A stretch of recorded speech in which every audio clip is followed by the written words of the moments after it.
উসমান হাদির বিবি যখন লাশ দেখার জন্য হাসপাতালে আসলো, দেখো নাই সে আগে এসে ঘোষণা করে দিছে ক্যামেরা যেন তার দিকে ধরানো হয়। সেও তো একজন মহিলা, মা, এলাকার মাধ্যমে একজন মহিলা। ওর বিবিটা ওখানে দাঁড়ায় বলছে, সাবধান, আমার কাছে যেন ক্যামেরা ধরানো হয়। এত বিশাল ঘটনা গেল, স্বামীর মাথায় গুলি করা হলো। স্বামী 1 সপ্তাহ হসপিটালে ভর্তি, আজ পর্যন্ত তাকে কোনো ক্যামেরায় পর্যন্ত দেখা যায় নাই।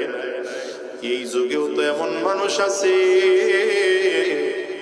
যে নিজেকে ক্যামেরার সামনে আনতে চায় না, বরঞ্চ নিজেকে লোক থেকে আড়ালে রাখতে চায়। তারাও তো মানুষ। আমি ওইটা দেখে নিজের আর সহ্য করতে পারি নাই। আমি আমার বিবিকে ঘরে বললাম, দেখো হায়াত কোন দিন শেষ হয়ে যায় আমি জানি না।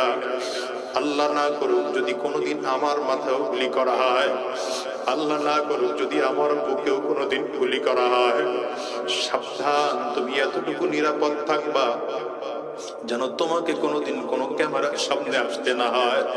তোমার স্বামীর হাজার বিপদেও যেন মানুষ তোমাকে ক্যামেরার সামনে আনতে না পারে। ওরে পর্দার আড়ালে মা, একবারের জন্য হিসাব মিলা।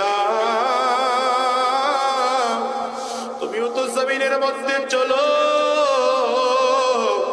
কত উলঙ্গ হয়ে অবস্থায় চলো, বেগানা হয়ে চলো, পোশাকটাও শালীন করতে পারো না। তোমার দিকে তাকিয়ে কত যুবক খারাপ দৃষ্টিতে নজর দেয়, কত যুবক তোমার দিকে জিনার নজর দিয়ে